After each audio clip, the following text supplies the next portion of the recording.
We're on. Let's go to All right. Welcome everyone. This is our senior project on Lake Atalanta.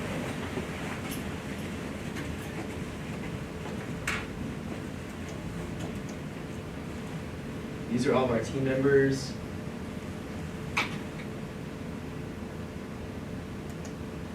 I'm Nicholas Chamberlain. I'm Philip Necessary. I'm Jackson Bray. I'm Mackenzie Harrell. I'm Danny Martinez.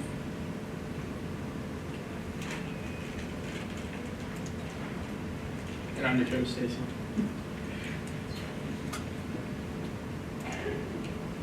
So our game plan, this is kind of our kind of layout for the week of what our week consisted of when we worked on the senior project.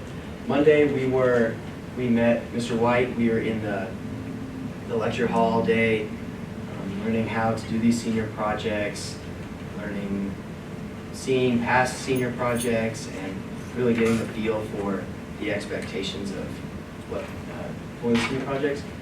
Tuesday morning, we toured the site. We walked around.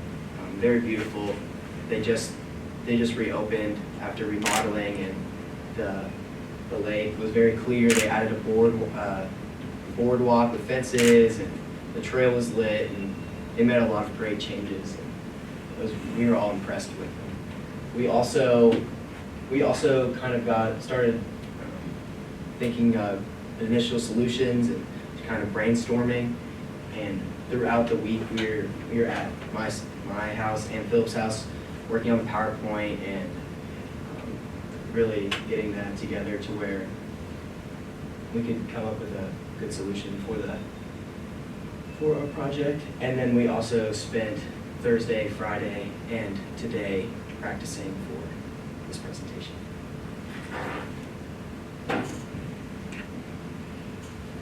So we created our code of cooperations just to set some boundaries between each other and to have an initial guideline for the week.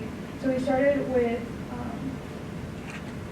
being punctual, just because we had to come back to class or had to meet in a certain location, and we all wanted to be there on time and at the right location and just be able to start our week off and start what we were going to do for that day so we can finish what we needed to get done that day. And then we had be respectful, just so we could all share our ideas and we could feel like we could share everything.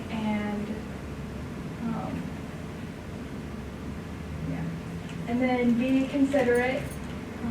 We all had very many ideas to put into the project, and so we just wanted to make sure that we all could share our ideas and we would all listen and put our different ideas together.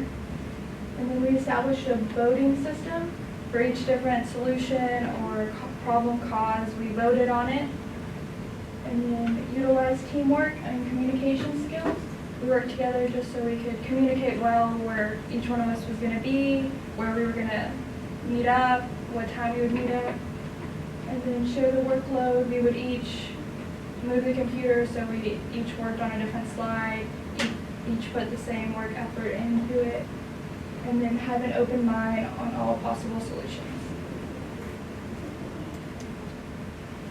So a mission statement is really why you're here. What is the purpose of what you're doing? And our mission statement was, the problem that came up was, since the trail in the park had just been reopened, there wasn't really many design problems, but some of the locals who have been coming back, who have been using the lake and the park for a long time, because of the road closing, they hadn't been able to access the spots that they had usually been able to access for a long time. So our mission statement was to find a solution that would provide access to all park goers of all parts of Lake Atalanta that they couldn't reach at that time because of the closing of the road that went around the perimeter of the lake.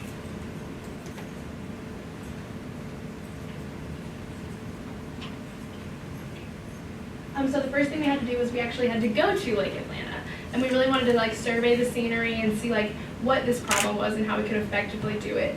So we went to Lake Atalanta, and it's so beautiful out there. I highly encourage everyone to go check it out. It's so beautiful.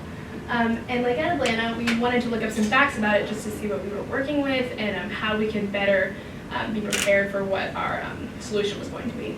So Lake Atalanta was originally built in 1936, and it was actually Rogers' primary source of water before Beaver Lake, which not very many people know, which is super awesome. It was closed down for a little bit just to re-renovate it and to make it safer and better for the community. For kids that are coming and families that are coming, we wanted to make it safer and better for our community. And then, so it's 30 acres and it's a mile long, and it's got a boardwalk going around, and there's lights now where you can go at night. It's super awesome. There's scenery, there's playgrounds, there's natural sculptures out there. It's really beautiful. And a lot of people go out there for fishing and kayaking and paddleboarding just around the lake because they love the scenery. They've been going there for forever. It's like a tradition to a lot of people in Rogers, which is super awesome. And then there's public pavilions for like events that the public has. So it's just a great like community out there. So although Lake Atalanta did all this great new stuff for their scenery, they also have the problem that elderly and handicapped people, they cannot reach certain parts of the lake because they close the road. So if you go there, you'll see that it has a really long pavement and then it kind of drops and then goes around. It actually took us about 45 minutes to get around the whole lake. So the impact that this has is people have been frustrated because they can't get to certain parts where they've been able to fish before. And it has decreased a number of long-time lake goers. So what our desire was to find a way to be able to get people to the location that they're wanting to fish at, or find a way just to get them around the lake so they can see all the different areas of it. All right, now we have a bone diagram. We labeled our bone diagram the Trail to Success. We named it because they recently renovated the trail around the lake. The lake has a lot of things going for it, such as the scenery. Like Mackenzie said, there's beautiful trees, a new boardwalk. Also, there's a new trail, like I mentioned. Right now, there's a paved trail with fencing. It's safer at night, it's lit, and so around the whole trail, you can walk around and feel safe. But also, there's some negatives going for the lake right now. The budget, right now, we don't know if there's enough money to have golf carts. There's lack of advertising. We didn't really see a ton of signage or signs to see like where the trail was or where the mountain bikes were. Also, we saw some obstacles that were preventing our problem or our solution, such as concrete barriers. There's a little concrete like pillar on the trails. So if we had a golf cart system, we had to remove the pillar. So also we have liability issues. If we installed the golf carts, we don't know if we could insure the people or if we would have to install a sign that says use your own risk. Also on Google Maps, we typed in the address and it took us to the back entrance. So one of the new solutions also is we had to maybe coordinate city officials to redirect the Google Maps to go to our main entrance. Right now our current situation is loss of visitors, unhappy locals, and limited access. And we have loss of visitors due to a lack of accessibility. People couldn't go to their normal fishing spots and they couldn't fish what they always wanted to. The locals have been going there for years, and they just, right now with the new trail, they can't drive up to their spot, they have to walk, and for some people it's a struggle. And it's limited access. There's the back entrance is currently closed, so if you wanted to go to the back of the lake, you would park at the front and go all the way around. Then we transition to our future situation. We want more visitors, we want satisfied locals and more access. We want the total amount of people at Lake Atalanta to increase. We want the locals to be happy to be able to fish and be just part of Lake Atalanta. And we want maybe more access, maybe more parks you can park around the lake and walk down to the lake so they can fish more easily. So when looking at our current situation, there are several causes to the lack of visitors, especially the elderly and the handicapped. So first off, there's a city ordinance that doesn't allow motorized vehicles around the lake because of an accident that occurred a few years ago. But now the road's closed, but they did create a paved trail boardwalk that goes around. But there's also a concrete pillar on the boardwalk, which doesn't allow, like, if let's say a handicapped person has their own motorized scooter, they're not able to access it because it blocks it off and they're not allowed to get through it. And there's also a lack of accessibility to areas of the lake since the main road is closed. There's nowhere for the handicapped or elderly to park at their spots that they're used to parking at, walking down to the lake and fishing and hanging out. And there'd be a need for drivers also for, if we had, let's say we had a caddy service or a taxi service to take people around the lake and drop them off, and we could pick them up, you'd have to have drivers, which costs money. Also, there's a liability for passengers and drivers if we rented out golf carts.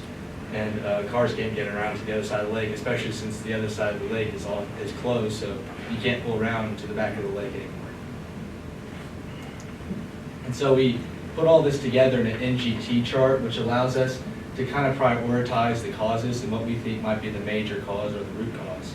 So we kind of ranked it. We had cause A, which was city ordinance, cause B, which was the need for drivers, cause C, which was liability for passengers and drivers, cause D, which cause D actually won with 29 points when we all voted and ranked it, 5 being we prioritized it as the highest priority, and then 1 being the least priority. And so the lack of accessibility to the whole park actually won. And then E, which was the concrete pillars, was our least prioritized issue. And coming up second was city ordinance, which would need to be changed if the cause D was not actually the major cause. And then the city ordinance would probably be the biggest cause. So we just brainstormed some ideas to solve the problem and just some solutions that we thought would fix it. So we came up with opening up more road access points, which is part A, and that would just give us more spots to enter so that it's easier to access certain points in the trail. We came up with B. We could do a water taxi system where it would be easier to get across to certain spots. We could have like a small boat per se to drop people off on certain spots in the lake. We have C, which is a golf cart with a driver during certain hours, which would be a lot like the water taxi system, except it would be with a golf cart. And we'd have one driver and drop them off for however long they'd like to be there. We have D, which is where you would rent out golf carts to people, which would help some with the funding if you were to have it cost money, or you could do it for free for the park goers, which would be easier without the drivers, but you would come up with the possibility of people wrecking and the liability that that brings. We have E, which is where you would have to take out the yellow barriers just to allow better flow on the trail for park goers. And we have F, which is having a tour guide to help people make it through the trail, make sure that they're safe, make sure that they can get where they want to go. So we put these solutions into an NGT chart like we used before to prioritize our solutions, what we think was the best way to tackle this problem. And D won with 34 points. We voted D, which is rent a golf cart during certain hours, because it's probably the easiest way to tackle this problem. We're going to be able to rent them out to people. We don't have to pay for drivers, but developing a system is what our next step would be. So once you have this solution of golf carts, renting out golf carts to people, you have to have a way to get to the solution. You have to have a way to do it. So we came up with a solution process. Number one, develop a budget. So you have to develop a budget for this. Really, anything costs money nowadays. So we called up some local golf cart places, and Clear Creek was the one with the lowest cost. It was $250 per month for the golf cart. So if you were renting there from a golf cart, that's how much it would cost. It was the best one. There were some others, but this was definitely the best one. Number two, go to City Hall to appeal the city ordinance restricting motorized vehicles. So there is liability with anything, but going to City Hall, we could try to get that overturned. We could have a sign that would say, at your own risk. We just need to figure out the rules for this and what City Hall would put like restrictions on this with. Number three, establish a schedule for golf cart hours. So we wouldn't have the golf carts out all the time. They would need time to charge. There would be a risk. So we would have to come up with like a rule guide, which is the next step, for how long people could have the carts, how long they could be out, for example, like how old you have to be to drive one, and like what your restrictions were if you like had to get one. And then fifth, establish a waiver to protect Lake Atlanta from liability, which is the same as going to City Hall. We do want to protect Lake Atlanta so they don't get sued or anything by people, so that's why we could do that. And then number 6, in the golf carts, we definitely want to know where they are. And we definitely don't want people going crazy and driving them off, you know. So GPS trackers would probably be the best way to do that. And if you've ever driven the Osage Creek community bikes that they have near the trailhead, they have a GPS in them. And so we looked around for GPS trackers and what would be the best for that. We searched at different companies, which let's play that.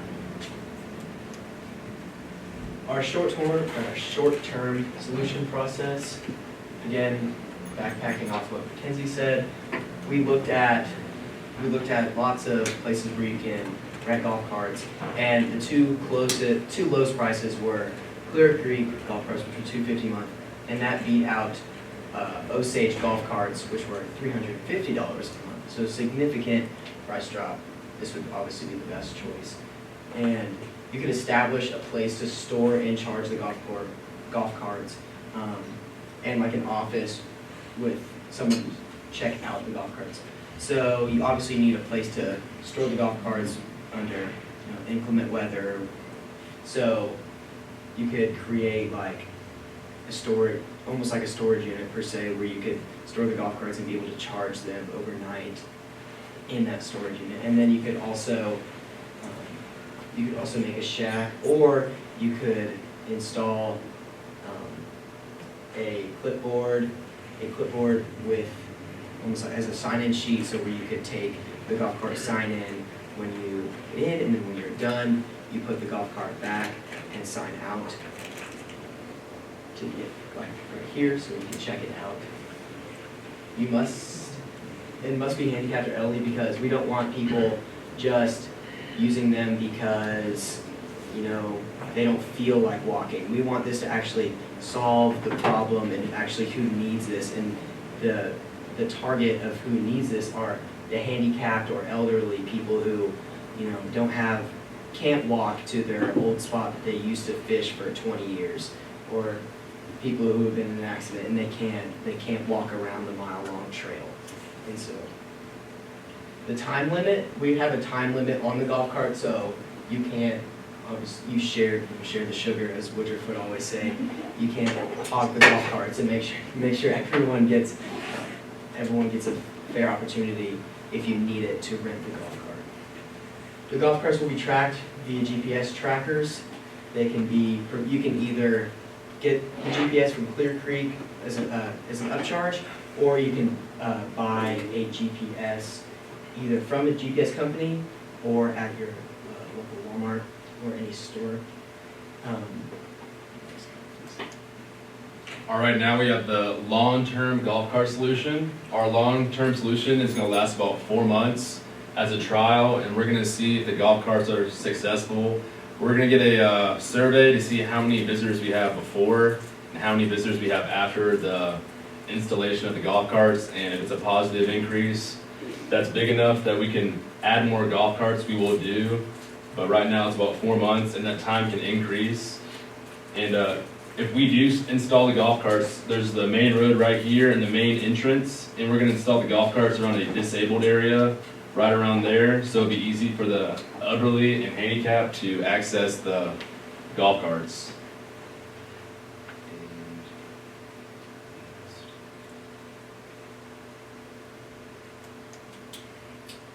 Overall, personally, I love this experience because it taught me how to problem solve, and it taught me how to work with the team to get a final solution, and I like researching like how to solve and how to like walk around and be part of a group. And I personally learned how to time manage. We had a lot of time on our hands, and it's easy to just kind of blow it off and work on it at the last minute, but we really had to work together as a team and really learn how to, you know, prioritize and say, well, we're going to do this day, we're going to do this day, and utilize time management. And I really learned about like the city of Rogers. I hadn't been out to Lake Atalanta in forever, and it's really beautiful, and I really think I encourage everybody to go out there.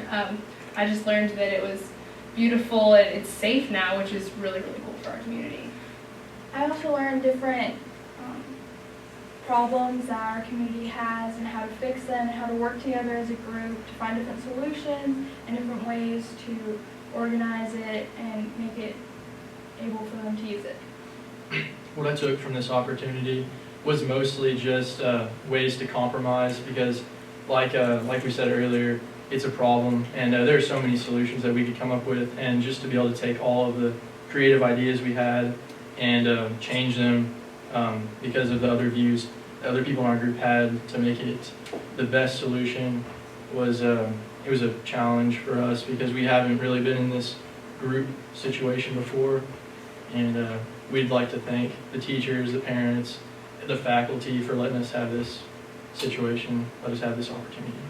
From this experience, I learned how to compromise with other people who have different opinions, because with all these solutions that are possible, we all have different opinions on the topic. I also learned how much I really missed my memories from Lake Atalanta when I was a little kid, because my mother used to take me out there all the time, and I haven't been out there since I was in 3rd grade, and I just thought it was a wonderful experience to go back out there. And now, if you have any questions, we will do our best to answer them. You limited it to handicapped and disabled. What about parents with small children? That can also be if they, for say, did not have a walker or a way to get around the children, that would be, we could make that an option. For the trial run, we're probably going to start out with just the elderly and the handicapped, but as time goes on, and if this solution is working, we'll implement where other people can rent out the golf cars and not be so restricted to the handicapped and elderly. And we could probably leave like a comment box or like a little like answer key, so if people want to have like a opinion on the golf carts, they can maybe say that I want, like something like you said, like children to be included with handicapped and elderly.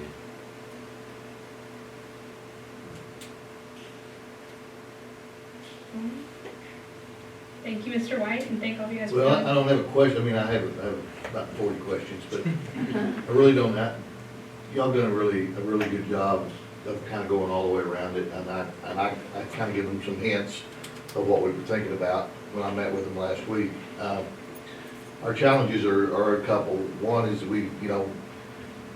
one of the goals, if you remember, if you read the paper in the last 2 years, there was quite a debate with the city council about closing the road. And I think if you've been down there, if you spend any time down there, they made the right decision. We need to have these people we need to have an availability to walk, ride bikes, and people push carts and not be endangered by a motorized vehicle. It's just really hard. Now, of course, like I told them, we're not going to arrest anybody that's in their wheelchair that's motorized. That's not our idea. But we're trying to we want the park to be safe. And I'm really glad they brought up the point about access, because I didn't even bring that up with them, but they figured it out. Once again, if you've been around here and you've read the paper, our biggest problem with that park is on the north end, where the dam is. It's been the one place there that's been a constant problem with the people that aren't having a different kind of fun out there. And so that's why there's been a fence put up to try to control that. I know that we have people that would like to fish on that end of the lake, and maybe it's hard for them to get there. And we are working towards something on that. A way to access it down there, but to be able to limit that access. Right now, to answer the question about the younger people, right now I think our focus, from what I understand from the council and from the mayor, really needs to be on, like y'all said, on the elderly and on the handicapped. To find a way to get some of these people that have always fished at a certain spot, maybe we can figure out a way to get them. Maybe not every day of the week, but maybe a few days of the week. And you guys are good researchers, because Clear Creek is the guy that I use for good time, and he obviously has a better deal. We've been working with him for some time, so the research is good. Our deal now is that I'm going to take what they've given me and go back and get with our people. And then at some point in time, I may even ask one of them, if we go before the council. I think that we're going to be okay, because I think we can go to the Parks Commission and get something done there that allows authorized vehicles. just no other traffic. In other words, the vehicle traffic would only need to be city traffic, authorized city traffic, just like a policeman or whatever, you know, can go somewhere. So I think really and truly, I think that may not be as big, Mackenzie, a deal as we might. One of the other things that we are kind of fortunate about, and I don't like it, but cities have tort immunity, just like school districts. So we're fortunate there. We don't have to worry a great deal about liability, but when you put a card out there or something, then you're kind of getting into a gray area. So that's one of the things that we really need to look at. I like your idea. I personally favor a deal where the city has an employee operating the cart for a couple of reasons, kind of like what you were talking about. The other idea is certainly not off the table. It's for sure there. All of them are there. And I wrote down your 2 hot points, and they're good ones. The accessibility thing is for sure something. I'm glad you told me about Google Maps. You know, people deal with Google Maps all the time, always constant problems at this entrance or that entrance, and I'm going to put some of our people on that. The obstacles are easily dealt with; those can be adjusted or moved or whatever. So I think that's good. I like the point about advertising. I think probably we do need to look at maybe getting out there a little bit more about this and about what's available, what might be available. I think matter of fact, that's something that we're going to get on tomorrow at my office. So that's something really good. I don't know about the water taxi. I like that. Thought that was a good But, idea. well, yeah, I guess, well, John, if you want to donate us a vote, I'm always talking about all these things I've either got to fix or store or maintain but anyway, it's a neat idea. And, but I really do appreciate it. And the other one, the tour guide, that might be something. We've got a trail specialist, a naturalist, and maybe we need to look at somebody down there that's maybe a part-time employee or something, maybe a college kid or somebody, an intern, Parks and Rec intern, Charlie, or somebody that would be interested in doing that or something.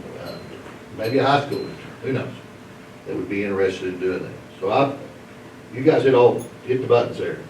Now I just got to figure out a way to implement it. Jim, I'm just looking ahead to next year. You know, you might, one problem that you could have a team and explore for next year is how to eradicate beavers. Well, I tell you what, I'm just taking a beating on Bart the Beaver. But I can tell you this right now, that under my watch, Bart the Beaver is gonna be there and fine, and we're not shooting, poisoning, or trapping Bart. I want that, if there's any media people here, I want that crystal clear. Yeah, we all love Bart. And Bart was seen by our Nathan Huggins, our guy that manages the park, who's an RHS grad, a Parks and Rec major, graduated with my son here. I think he was in Dr. Woodruff's group. Nathan is the manager for the rail yard and for Lake Atalanta. So we're tickled to death to have him. But Nathan saw Bart sunning and swimming Friday, and his lodge is down on that far arm on the east end of the lake. They found his lodge. So we're going to have to find a way to peacefully coexist with Bart. That's Is there a beaver prohibitive Yes, there wrap is. or something? It's called hardware cloth. That's correct. Got some of that coming. We're going to work on that, and I think maybe the trees that we had about this far from the water may not go back in. They were kind of like candy, I think. Yeah, that was. So anyway, but it's good. But we found since then, since the Game and Fish came Wednesday, I have all kinds of things in my office of beaver carvings. And they're quite interesting. Twigs the size of a little bit smaller than a pencil, shaved all the way down perfectly, this long. And one up to that big and bigger. I've learned a lot about beavers in the last 72 hours. So whatever. But that may be the next one. We may have to bring in the biology staff here. Their teeth continue to grow if you That's learn right. that, They and they don't have chew. to chew on something so their We had teeth don't we had grow Mr. back in their We had face. Mr. McKenzie come up from Game and Fish, and we all now are very learned. But thank you all. This is a great job. Feedback form you give me, I can learned how to work as a group and as a team because me, Nicholas, and Mackenzie and Dakota, we all had our own ideas and we came together to have a final solution, which was successful. I really learned like how to work as a team and how to be able to time manage. I really learned about like the city of Rogers and how beautiful Lake Atalanta is. It was really fun and I really encourage everyone to do it. I personally learned how to use time management. We had a lot of time and it's easy just to blow it off and do it until the last minute, but we really work together and use time management to be on task and to have an agenda and accomplish our goals on time.